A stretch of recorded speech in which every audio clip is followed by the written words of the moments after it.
지금 가장 뜨거운 이슈만을 골라 핵심만 살펴보는 이슈 따라잡기 시간입니다. 네, 관련 이슈 짚어주기 위해서 상명대 경영학과 서지영 교수 나오셨습니다. 어서 오세요. 어서 오십시오. 안녕하세요.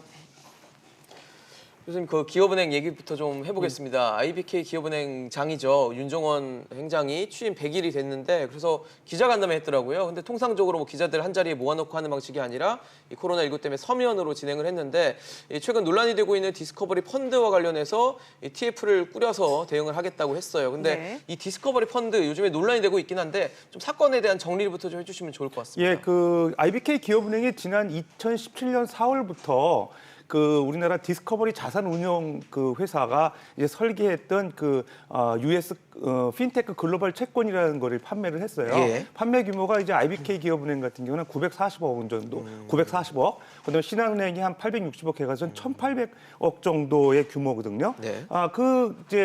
이 펀드 같은 경우는 주로 이제 미국의 그 DLI 운용사가 이제 운용을 하는데 주로 운용하는 대상이 이제 소상공인이라든지 개인이 이제 그 가지고 있는 대출 채권에 운용하기 때문에 위험 등급이 높습니다. 네. 상당히 높은데 이제 국내에 이제 판매할 때 기대 수익률 한 3% 정도로 해서 상당히 안전하다고 이제 불안전 판매가 있었던 것 같습니다. 3%요? 3%. 그러다 보니까 이제 투자자들이 이제 최근에 이제 그거에서 믿고 투자를 했는데 네. 작년에 이제 1,800억에 대해서 이제 환매가 있었죠. 왜 환매가 생겼냐면은 이제 미국 그 사실 DLI가 이거 운영하는 데 있어서 뭐 수익률 허위 보고라든지 실제 자산 가치에 대한 보고를 미국 증권거래위원회가 잘못 보고하면서 어떻게 보면 이제 그 대표가 이제 기소가 됐습니다. 그래가지고 증권거래위원회에서 이제 그 자산 동결이 되면서 실질적으로 이 펀드 운영하는데 문제가 생기다 보니까 1,800억 원에 대한 환매 중지 상태가 이제 작년에 생긴 거죠. 근데 네. 특히 진짜 올해 같은 경우에 이제 그 IBK 기업은행이 한 200명 정도가 한 700억 원 정도를 이제 돌려받지 못하는 상황이 되다 보니까 최근에 IBK 기업은행 앞에서 뭐 시위를 하고 불안전 판매에 대해서 책임지라는 상황이 나오면서 IBK 이제 기업은행장이 이제 전체적으로 이제 그 관련된 TF를 이제 구성을 해서 소비자 피해를 최소화하겠다 이렇게 발표하고 있는 것 같습니다. 네, 그러니까 지금 말씀해주신 내용을 보면 이제 디스커버리 자산운용에서 설계한 US 핀테크 글로벌 채권 펀드 이게 결국에는 투자 등급 봤을 때 위험 등급이 1등급 굉장히 고위험 펀드라는 건데 기업은행에서 이 펀드를 판매할 때 굉장히 안전한 것처럼 해서 판매했다라고 지금 투자자들은 주장을 하고 있어요. 그럼 이게 제2의 라임 사태가 되는 거 아니냐라는 얘기가 있거든요. 예, 라임 사태하고 유사합니다. 라임 사태 같은 경우는 이제 작년 2019년 10월 달에 미국의 이제 자산운용사라고 하죠. IIG가 이제 마찬가지로 그 일종의 폰지 사고를 냈죠. 네네. 폰지 사고라는 거는 이제 실제적으로 이제 그 부실한 채권에 대해서 환매가 들어오니까 지급을 못 하다 보니까 나중에 추가적으로 이제 6천억 정도의 대출 채권을 발행해가지고 그걸로 이제 환매를 이제 메꿔주는 형태로 이제 폰지 사고가 있었거든요. 그거가 난 이후에 국내에서는 계속 그 은행에서 그거를 판매해 왔어요. 네. 그러다 보니까 실제적으로 환매가 이제 지난해 계속 생겼게 됐고 그거에 대해서 아직까지 이제 이슈가 되죠. 규모는 이제 라임 사태가 훨씬 이제 규모가 크죠. 그렇죠. 1조 6천억 정도가 되고요. 예. 그 플루토 TF1호에 대해 투자한 사람들이 지금 상당히 이제 환매해서 돌려받지 못하고 있는 상황인데요. 어쨌든 이것도 미국에서 사실은 그 자산운용사가 이제 부실하게 운영해가지고 자산 동결했음에도 불구하고 국내 투자자들한테 판매를 해왔고 실제적으로 그거로 인해가지고 여러 가지 지금 환매에 대해서 이제 돌려받지 못하는 상황이 생기기 때문에 네. 라임 사태하고 유사한 부분이 있어요. 규모가 좀 차이가 있고요. 대신 이제 라임 같은 경우는 이제 그 자산운용사 대표가 이제 현재 잠적한 상태이기 때문에 네네. 형사 고발된 상태이기도 하지만은 지금 이 장하원 씨 같은 경우는 주중대사 장하성 그 이제 주중대사의 동생이다 보니까 뭐 그런 상황은 아니지만 어쨌든 부실 운영에 대한 책임은 있는 것 같습니다. 그러니까 아무래도 뭐 피해를 보고 지금 환매가 안 되는 상황도 문제긴 한데 아마 장하성 주중대사의 동생이 지금 대표에 있다 그러게요. 보니까 더 관심을 받았던 것 같아요. 근데 금감원 같은 경우도 이 부분에 대해서 지난해 4월에 환매가 중단되고 뭐 검사에 착수를 했다고 하는데 지금 별다른 조치는 아직까지도 취하지 않고 있는 건가요? 작년에 이제 그 US 핀테크 글로벌 채권이 이제 1,800억 정도 규모가 환매가 2019년 4월에 됐거든요. 예. 그러니까 1년 2개월 지난 전 다음에 전이잖아요. 6월 달쯤에 이제 금감원에서 조사를 했어요. 조사를 했는데 사실 별다른 반응이 없었거든요. 근데 금감원 측에서 얘기는 뭐냐면 저 자본시장법에 어떤 그 위배 사항이 있는지를 좀 면밀히 보고 있었다. 얘기를 했는데 그 이후에 후속 조치가 없었습니다. 사실 그래서 한간에는 이제 어떻게 보면은 이제 장하성 조중대사 동생이 운영하는 이런 디스커버리 자산운용 펀드에 대해서 좀 봐주기가 있지 않았느냐 이런 의혹도 있는 거고요. 어쨌든 좀 그 금감원의 대처가 신속하지 않았다는 점은 좀 의심되는 상황이고요. 또 한 가지 좀 더 궁금한 점은 이게 아까 말씀드렸다시피 그 기대 수익률, 목표 수익률 3%인데 예. 3%인데 어떻게 이렇게 고위험 자산에 투자하는 펀드가 실질적으로 그 금감원의 사전 그 승인 절차를 통과했는지 네. 그것도 사실 좀 의문이 되는 상황이죠. 그러네요. 그런데 이제 이 디스커버리 자산운용의 다른 뭐 US 핀테크 부동산 담보부 채권 펀드 여기에다가 또 US 부동산 선순위 채권 펀드 지금 여러 다른 펀드들 환매도 지금 연기가 된 상황이라고 하면 이것도 상당히 위험 요소가 있다라는 거거든요. 예, 그렇습니다. 이제 예. 지금 어떻게 보면 US 핀테크 글로벌 채권 같은 경우는 소상공인에 대한 대출 채권을 네. 이제 어떻게 보면 예. 투자하는 거고, 요거는 부동산 담보 대출에 투자하는 거예요. 네. 그러니까 사실 그 두 개 채권은 조금 안전성은 있습니다. 왜 그러냐면은 부동산을 좀 담보를 확보하고 하니까. 있기 때문에 예. 안전한데, 그럼에도 불구하고 최근 이제 코로나19 사태 때문에 그 차주의 그 원리금 상환 능력이 떨어지다 보면은 결과적으로 대출이 부실화되면서 이 부동산을 담보로 잡고 있는 거를 이제 확보를 해서 매각을 해야 되는데 네. 시장에서 지금 매각이 잘 안 되고 있는 상황이에요. 그렇죠. 그러다 보니까 이제 환매 연기가 된 거죠. 지금 말씀하셨던 글로벌 핀테크 이제 부동산 담보부 네. 채권이나 부동산 선순위 채권 같은 경우는 환매 연기가 된 상태거든요. 근데 향후에 이게 코로나19 사태가 좀 확산되고 계속 심화되고 기간이 길어진다고 하면 네네. 부동산 매각이 어려워졌을 때 부실 가능성도 있을 것 그러네요. 같습니다. 그렇네요. 예. 환매가 뭐 중단됐다, 연기됐다 그러면 지금은 이제 좀 불안한 그렇죠. 생각부터 들 수밖에 없는 예. 상황인 것 같다는 생각이 듭니다. 또 그 얘기해 보겠습니다. 코로나발 경제 위기가 계속 지금 이어지고 있는데 지난달 구직급여 지급액이 9천억 원에 달하면서 역대 최대를 기록했다고 해요. 구직급여라는 게 사실 이 실직하신 분들한테 지급이 되는 거잖아요.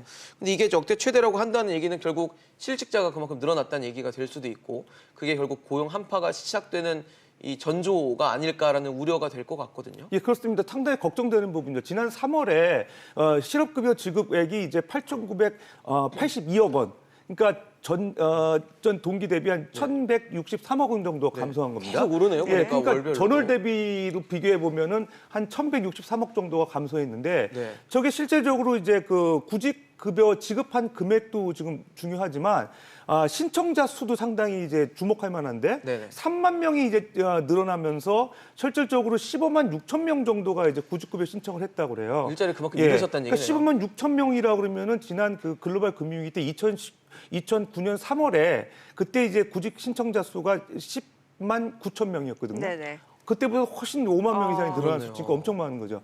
최근에 미국이 이제 4월 실업수당 청구 건수가 660만 건이 되면서 그러니까요. 뭐 최근 3주 내에 1,700만 맞아요. 명이 이제 실직이 됐다 그러잖아요. 뭐 남의 나라 얘기가 아닌 것 같습니다. 그러네요. 그래서 우리나라도 이제 4월 되면은 더 심각한 상황이 될 수 있을 것 같고요.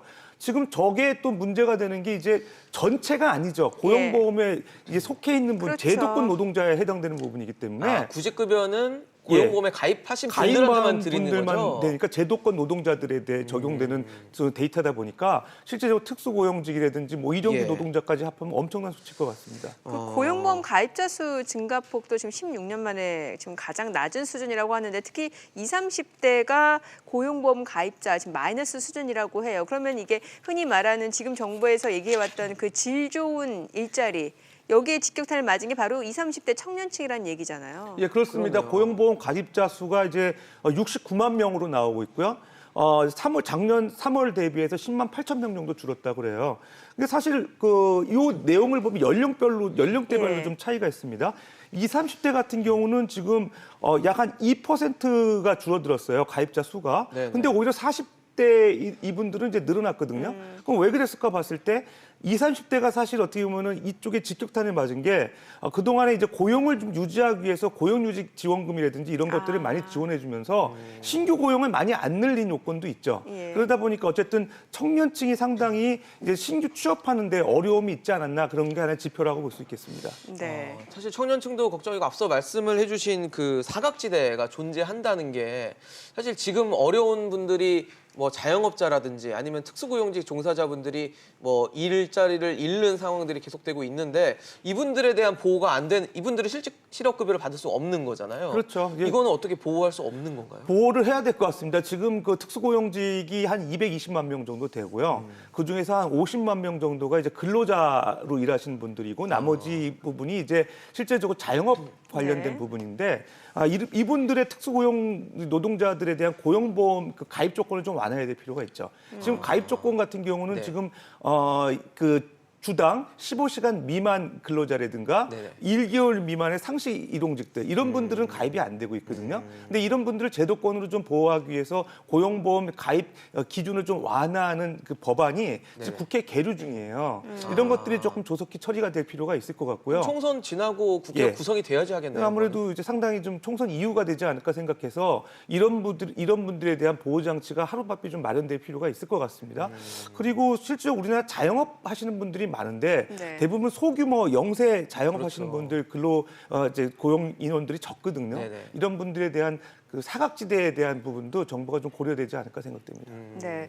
자, 그리고 이제 수출과 관련된 지표가 나왔는데 4월 1일부터 10일까지 수출이 이제 지난해 같은 기간보다 18.6% 감소했어요. 이게 코로나19 여파 때문에 실물 경기가 본격적으로 위축됐다는 분석이 나오는 것 같은데 그러면은 이제 앞으로 더 안 좋아지는 거 아니냐라는 우려가 있어요, 지금. 3월에는 비교적 우려했던 예. 거에 비해서는 선방했는데 4월에는 우려가 현실이 됐습니다. 네. 그래서 그 수출이 이제 18.6% 감소했고 수입도 감소했습니다. 네. 13% 감소했는데 중요한 거는 수출이 수입보다 더 감소했기 때문에 무역 수지 적자 가능성이 있는 거죠. 네네. 그다음에 이제 실제적으로 그 지역별로도 이제 상당히 수출이 둔화되고 있는데 우리나라가 이제 자동차 수출 같은 경우 EU나 이제 그 미국 쪽에 수출을 많이 하는데 좀 특히 유럽 같은 경우는 20% 이상 수출이 감소했고요. 네. 그다음에 이제 베트남 우리나라 수출 많이 하는데 25% 이상 감소했고 중국도 한 10% 이상 감소했습니다. 그래서 사실 이 지역별로 수출 감소세가 이제 현실화되는 게 상당히 우려하는 거고요.